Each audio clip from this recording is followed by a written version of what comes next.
Hey everybody, it's Neil, and I've got myself a device here. This is a light that connects up to a Dewalt battery. You can kind of see there, but I only have Ryobi stuff.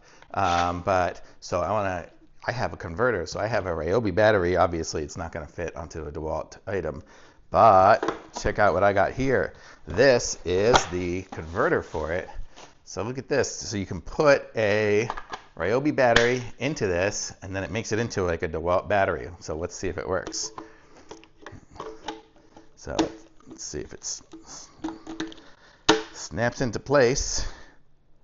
And check it out. Now I have a Ryobi battery running a Dewalt tool.